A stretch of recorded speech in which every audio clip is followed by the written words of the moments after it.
오늘은 사도행전 7장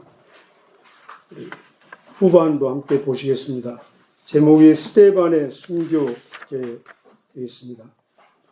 스데반의 이름의 뜻은 면류관이라는 뜻입니다.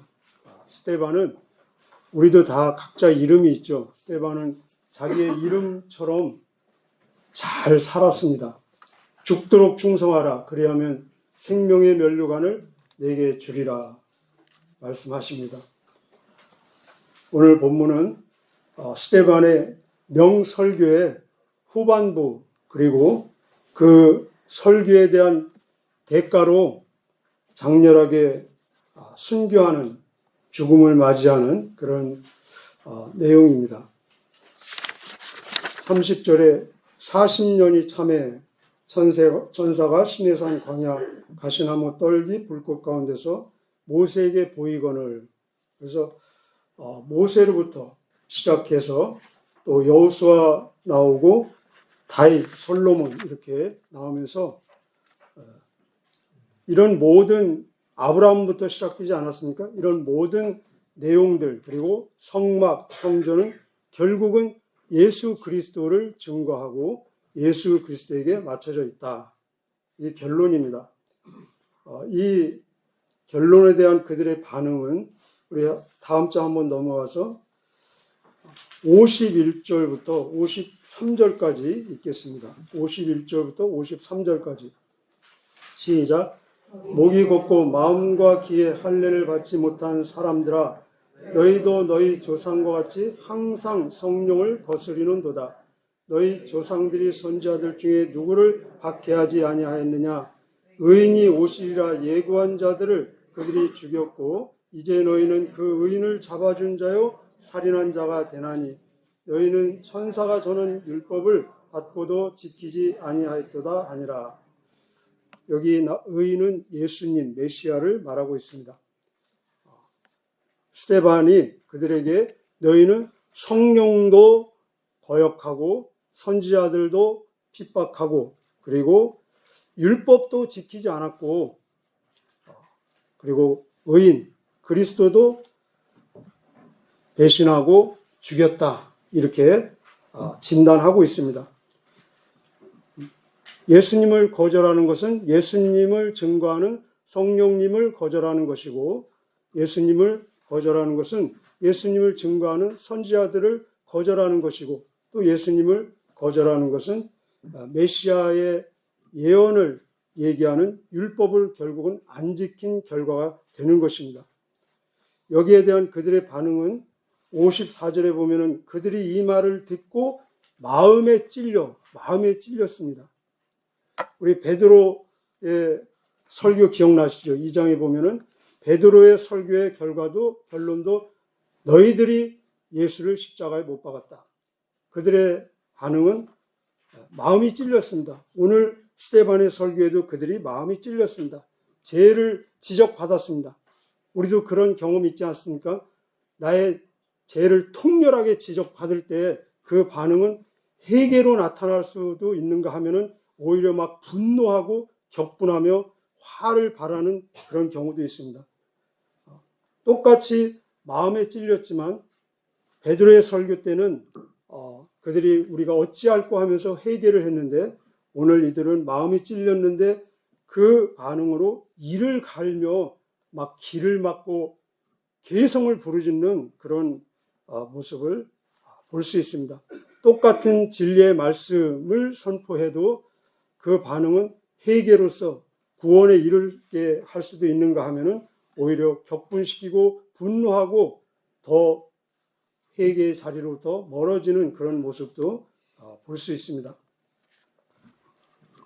그래서 스데반은 오늘 장렬한 죽음을 맞이하는 모습을 볼 수 있습니다.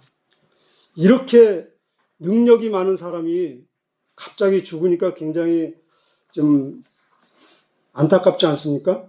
이렇게 능력이 많은 사람이 그런데 죽음이 능력인 것을 볼 수 있습니다.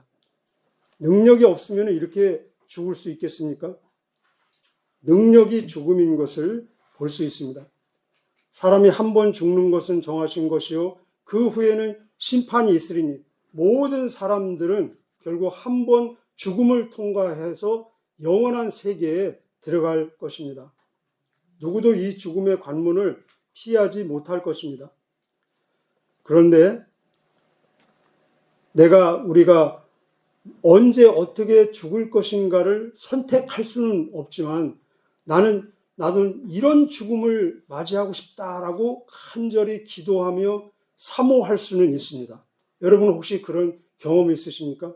나는 이런 죽음을 맞이하고 싶다. 이런 죽음을 맞이하고 싶다 하는 간절한 사모와 기도가 오늘 내가 어떻게 살 것인가를 계획하고 행동하는 그 기준과 결정이 된다는 것입니다. 저는 지금 한없이 부족합니다. 그러나 오늘 이 스데반의 죽음의 모습을 보면서 감히 나도 이렇게 죽고 싶다 하는 간절한 사모와 기도를 하고 있습니다. 여러분은 어떻습니까? 여러분에게도 이런 감동이 있으면은 하나님께 한번 기도해 보시기를 바랍니다.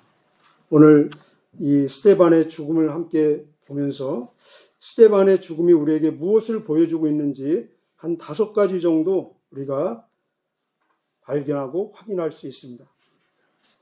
첫째는 스데반의 죽음은 후회가 없는, 미련도 없고 아쉬움이 남지 않는 죽음입니다.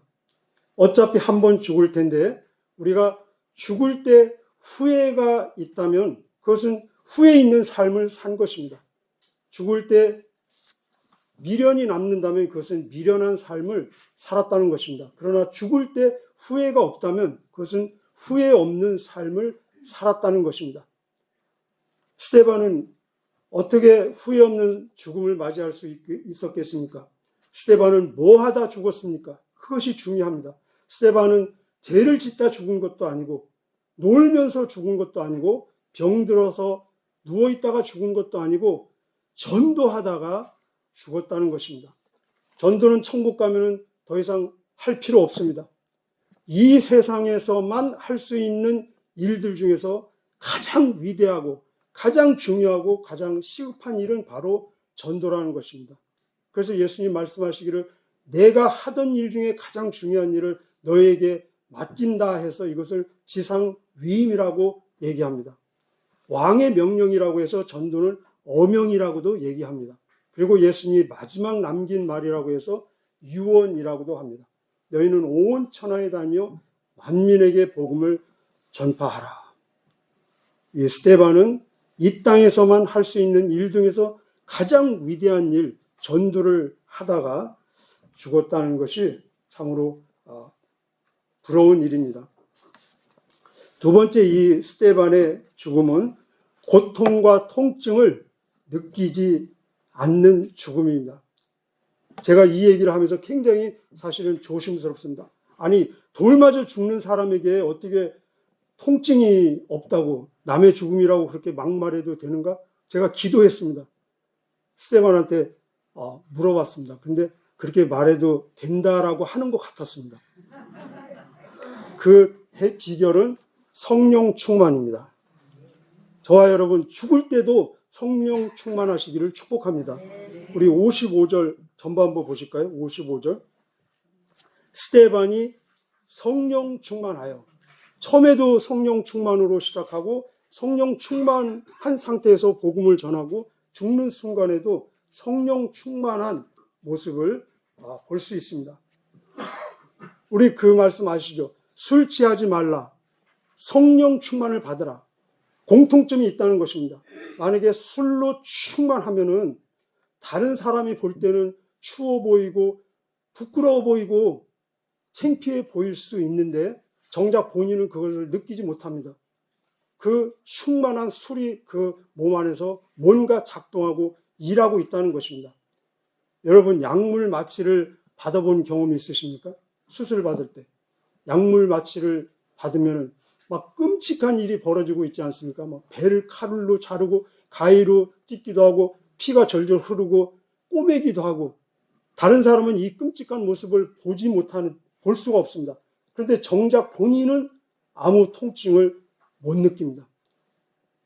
이 상태는 인간의 어떤 참을성, 인내력의 영역이 아니라 그 몸속에서 약물이 뭔가 작동하고 일하고 있는 것입니다.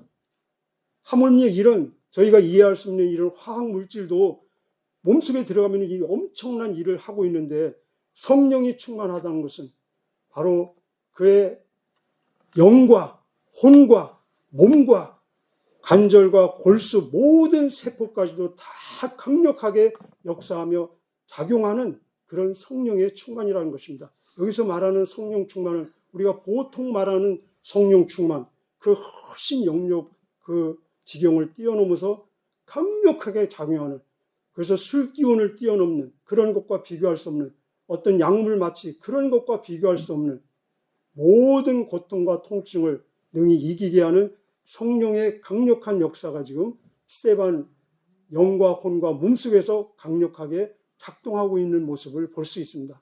이 성령의 역사가 스데반으로 하여금 이런 고백을 지금 하게 만든다는 것입니다.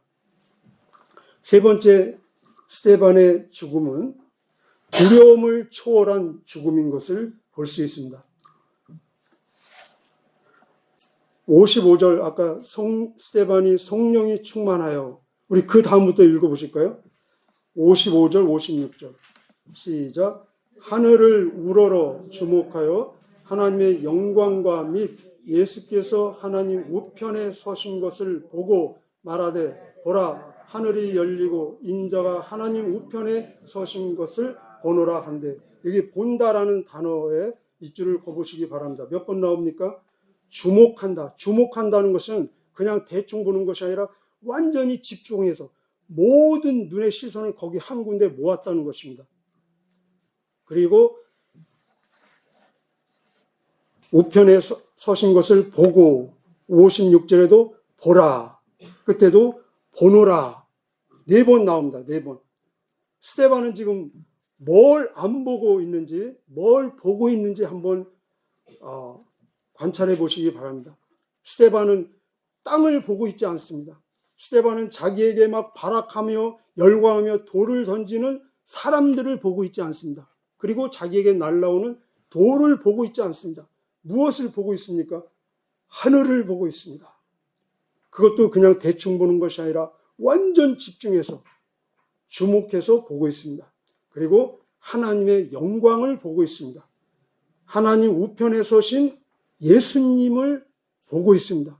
지금 삼위일체 하나님, 성부 하나님, 성령 하나님, 성자 하나님, 삼위일체 하나님이 이 스데반 한 사람에게 집중해서 팀 사역하고 있는 모습 보이지 않습니까? 그리고 고백하기를 56절에 보라 하늘이 열리고 인자가 하나님 우편에 서신 것을 보노라. 여기 예수님이 하나님 우편에 서 계신 것을 본다. 2번 나오고 있습니다. 보통 다른 곳에서는 다 부활하시고 승천하셔서 하나님 우편에 앉아 계신 모습으로 나옵니다. 왜냐하면 모든 사역을 이제 완성하신 의미로서 앉아 계신. 그런데 여기서는 예수님이 앉아 계실 수가 없는 거예요. 벌떡 일어나서. 그리고 스데반과 예수님의 눈이 지금 마주치고 있습니다. 둘이 강력한 무언가가 얘기하고 있지 않겠습니까?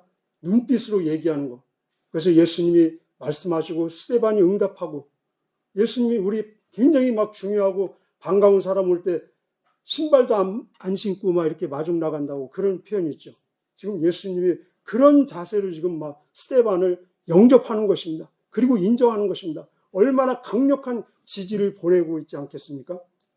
그리고 또 스데반이 여기 고백하기를 하늘이 열리고 인자가 하나님 우편에 서신 것을 보노라. 이게 인자라는 단어. 사복음서에서 우리가 굉장히 익숙한 단어죠. 인자는 예수님께서 자기 자신을 겸손하게 낮춰서 스스로 지칭할 때 쓰신 표현입니다. 사람의 아들로. 그래서 다른 사람이 예수님을 호칭할 때는 인자로 호칭하지 않았습니다. 여기 한 번 나옵니다. 왜 주님이 하나님 우편에 서신 것을 보노라 라고 말하지 않고 인자가 왜 인자로 표현했겠습니까? 바로 인자는 그냥 어떤 추상적인 막연히 예수님이 보인다는 그 정도가 아니라 이 지상에 있을 때 형체가 있으신, 만질 수 있고 볼 수 있고 인식할 수 있고 느낄 수 있는 사람 모양, 그 모습 그대로 이 땅에 계시던 그 모습을 내가 지금 본다. 그것을 강조하기 위해서 인자라고 지금 얘기하고 있습니다. 얼마나 강력한 만남입니까? 바로 이 모든 보는 것, 하늘을 보고 하나님의 영광을 보고 예수님을 보는, 이 보는 것이 스데반의 모든 지금 두려움과 공포를 능히 이기게 하고 지금 하늘로 가게 하는 그런 모습을 볼 수 있습니다. 믿음의 주에 온전케 하는 예수님에게 우리 끝까지 집중하는 저와 여러분 되시기를 축복합니다. 네 번째, 이 스데반의 죽음은 계속 역사하는 역사적인 죽음입니다. 우리 57절, 58절 한번 읽어볼까요? 57절, 58절 시작. 그들이 큰 소리를 지르며 길을 막고 일제히 그에게 달려들어 성 밖으로 내치고 돌로 칠세, 증인들이 옷을 벗어 사울이라 하는 청년의 발 앞에 두니라. 여기 사울을 기록한 것은 굉장히 의도적인 기록입니다. 이 죽음을 인도한 앞장선 사람이 사울입니다. 그런데 이 사울을 바울되게 만든 가장 강력한 영향을 미친 사건도 바로 이 스데반의 죽음인 것을 볼 수 있습니다. 이제 9장 가면은 사울이 바울됩니다.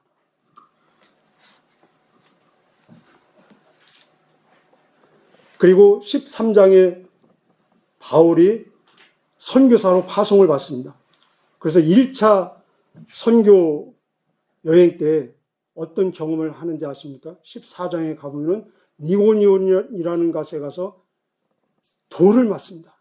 돌에 얼마나 돌을 맞았는지 사람들이 이 바울이 죽은 줄 알고 저 성 밖에 갖다 버리는 장면이 나옵니다. 그때 바울이 무엇을 생각했겠습니까?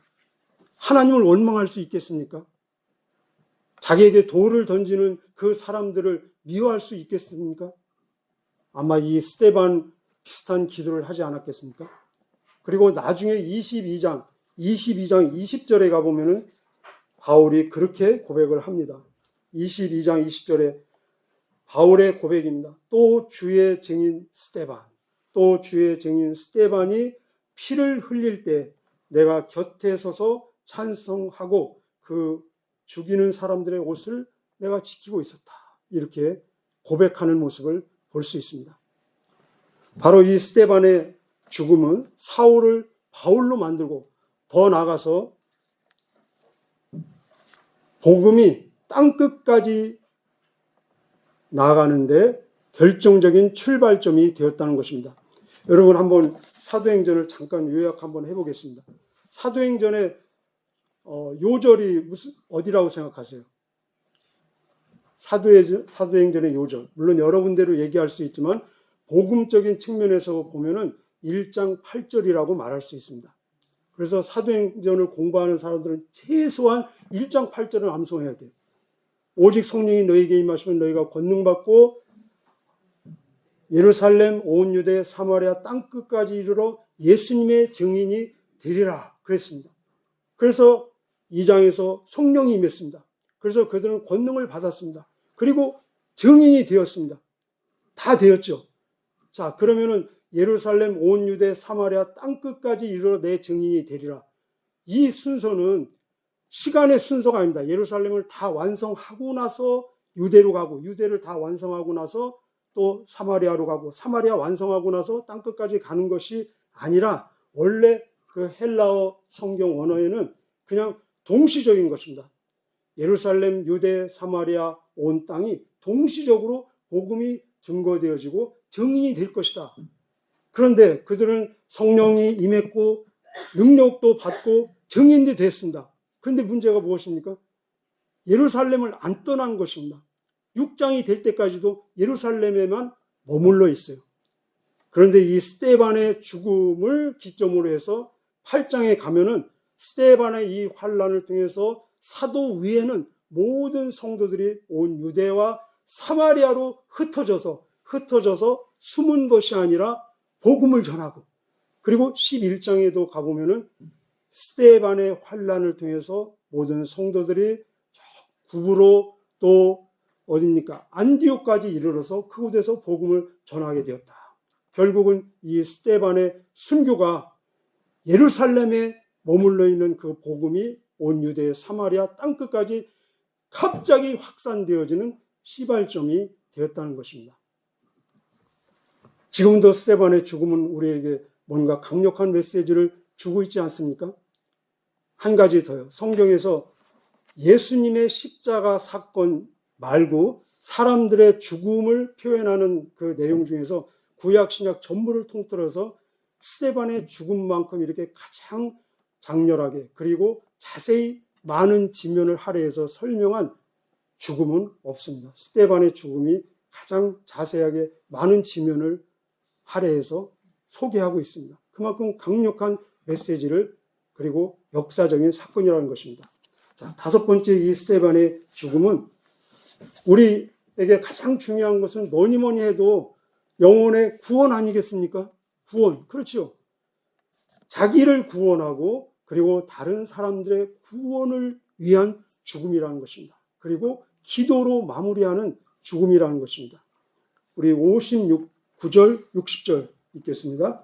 시작.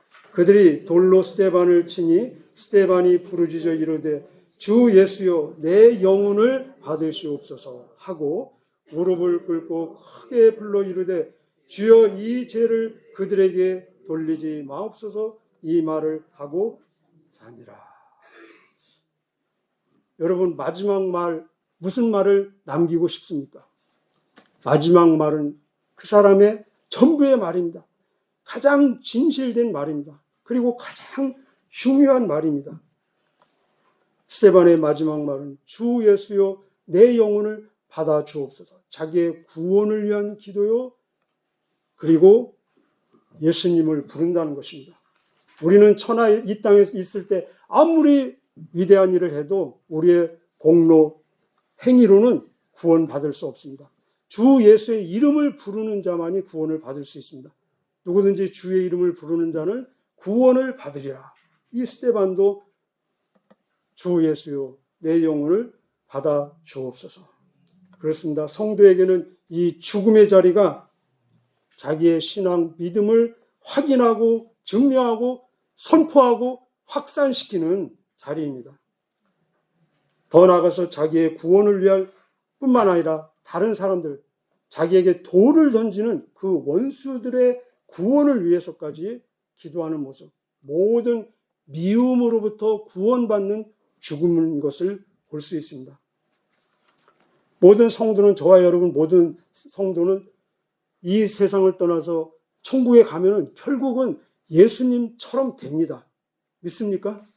그런데 이 스데반은 이 세상을 떠나기 바로 직전에 예수님 같아지는 그런 영광된 체험을 하는 것을 볼 수 있습니다. 우리 예수님께서 십자가에서 말씀하신 거 기억하시죠? 7번 말씀하셔서 가상 7원이라고 얘기하고 있습니다. 그 7마디 중에서도 가장 중요한 2마디를 빼라 하면 첫 마디가 다른 사람의 구원을 위한 기도였습니다. 저들의 죄를 용서하여 주옵소서. 저들이 하는 일을 저들이 알지 못합니다. 첫 말이 다른 사람을 위한 중보 기도. 그리고 마지막 말은 무엇이었습니까? 예수님도 자신의 구원을 위해서 기도하셨어요. 왜냐하면 육신으로 지금 우리의 죄 때문에, 나의 죄 때문에 버림받고 있지 않습니까? 엘리 엘리 라마 사막다니 나의 하나님 어찌하여 나를 버리십니까? 그래서 예수님도 인간으로서는 구원이 필요합니다. 그래서 마지막 말씀이 내 영혼을 아버지 손에 부탁합니다. 스데반은 예수님의 마지막 말을 첫 번째 하고 그리고 예수님의 첫 번째 하신 말씀을 마지막으로 하는 모습을 볼 수 있습니다. 60절 다시 한번 읽고 마치겠습니다. 60절 시작. 무릎을 꿇고 크게 불러 이르되 주여 이 죄를 그들에게 돌리지 마옵소서. 이 말을 하고 자니라. 이 말을 하고 죽으니라가 아니고 이 말을 하고 자니라. 그렇습니다. 하나님 앞에서 전도자는 죽지 않습니다. 하나님 앞에서 증인은 죽지 않습니다. 하나님 앞에서 성도는 죽지 않습니다. 예수님 말씀하시기를 나는 부활이요 생명이니 나를 믿는 자는 죽어도 살겠고 무릇 살아서 나를 믿는 자는 죽지 아니하리라. 내가 이것을 믿느냐? 믿으십니까? 기도하시겠습니다.